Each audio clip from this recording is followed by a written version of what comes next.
नए शब्द, मनमोहिनी, मन को मोहित करने वाली, निरंतर, सदैव, रत्नेश, सागर, सुधा, अमृत, सलोना, सुंदर, नाज, अनाज, प्रसून, फूल, गिरी, पर्वत, धन, संपत्ति, संसार, विश्व, दुलारा, प्यारा। जरा सोचो, बताओ, यदि हिमालय की बर्फ पिघलना बंद हो जाए तो? यदि हिमालय की बर्फ पिघलना बंद हो जाए तो हमारे देश में जल संकट उत्पन्न हो जाएगा। हिमालय पर जमी बर्फ ईश्वर द्वारा संचित जल का भंडार है जो धीरे धीरे पिघलती है।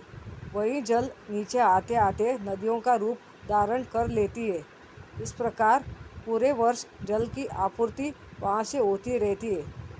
यदि यह बंद हो जाए तो नदियाँ सूख जाएगी। नदियों के बिना जीना एकदम कठिन हो जाएगा। खोजबीन, परमवीर चक्र पुरस्कार प्राप्त सैनिकों की सूची बनाओ। मेजर सोमनाथ शर्मा, लांस नायक करम सिंह, सेकंड लेफ्टिनेंट राम राघोबा राणे, नायक जादूनाथ सिंह, कंपनी हवलदार मेजर प्रभु सिंह, कैप्टन गुरु बच्चन सिंह, मेजर धन सिंह तापा, सूबेदार जोगिंदर सिंह, मेजर शेलतान सिंह, कंपनी हवलदार मेजर अब्दुल हमीद आदि। सुनो तो ज़रा, देशभक्ति पर आधारित कविता सुनाओ। भारत कितना प्यारा है, यही हिमालय सा पहाड़ है, यही गंग की धारा है, यमुना लहराती है सुंदर, भारत कितना प्यारा है। फल फूलों से भरी भूमि है, खेतों में हरियाली है, आमों की डाली पर बैठी गाती कोयल काली है। बच्चों, माँ ने पाल पोसकर तुमको बड़ा बनाया है, लेकिन यह मत भूलो तुमने अन्न कहाँ का खाया है, तुमने पानी पिया कहाँ का, केले मिट्टी में किसकी, चले हवा में किसकी, बोलो बच्चे प्यारे भारत की। बताओ तो सही, अपने परिवेश में शांति किस प्रकार स्थापित की जा सकती है? अपने परिवेश में जब सब लोग मिलजुल कर प्रेम से रहने लगेंगे तो शांति स्थापित की जा सकती है। इसके लिए सभी को याद रखना होगा कि हम सब एक देश के निवासी हैं।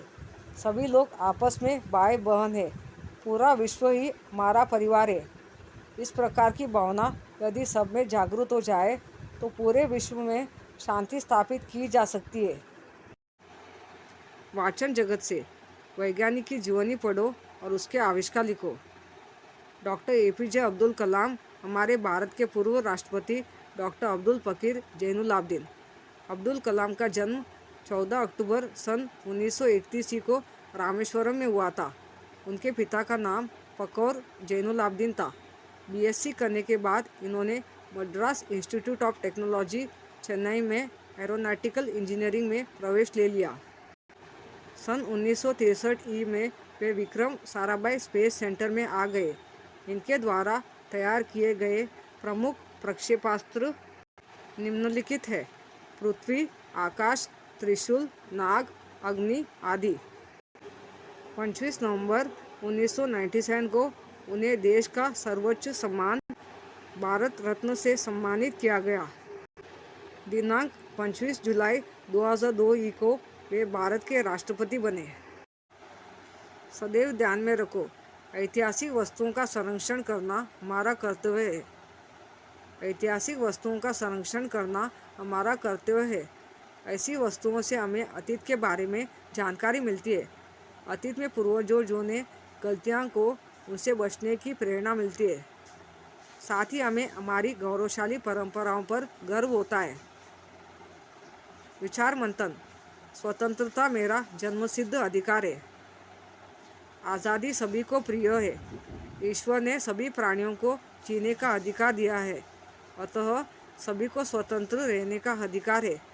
दुर्भाग्य से हमारा देश परतंत्र रहा और ऐसे गुलामी के समय लोकमान्य बाल गंगाधर तिलक ने यह नारा लोगों को दिया।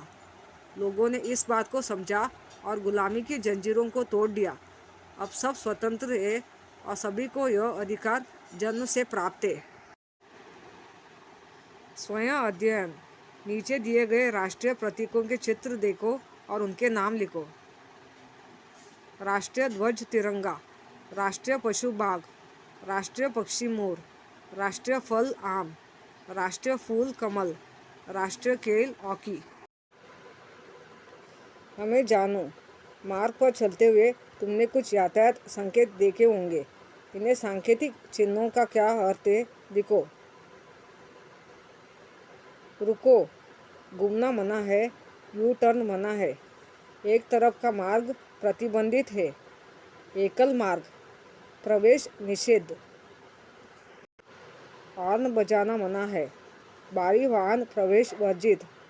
आगे विद्यालय है। निम्नलिखित प्रश्नों के उत्तर एक एक वाक्य में लिखो। समुद्र भारत की किस दिशा में है? समुद्र भारत की दक्षिण दिशा में है। भारत का मुकुट हिमालय किस दिशा में है? भारत का मुकुट हिमालय उत्तर दिशा में है। नदियों को सुधा की धारा क्यों कहा गया है? नदियों को सुधा की धारा कहा गया है क्योंकि नदियों का पानी फल, अनाज और सारी वनस्पति को सींचकर सभी जीवों को जीवन देता है। नवक्रांति के पुजारी से कवि का क्या तात्पर्य है? नवक्रांति के पुजारी से कवि का तात्पर्य है कि भारत के नागरिक नए विचारों और नवीन खोजों को तुरंत अपना लेते हैं। समानार्थी शब्द। हिमालय, नागपति। सागर, समुद्र। सुधा, पीयूष। फूल, पुष्प। दिन, दिवस। रात, निशा। गिरी, पर्वत। वन, विपिन। संसार, दुनिया। कथन के सामने सही और गलत का चिन्ह लगाओ। भारत में सभ्यता का उदय बहुत बाद में हुआ। गलत। भारत के चरण निरंतर समुद्र धो रहा है। सही।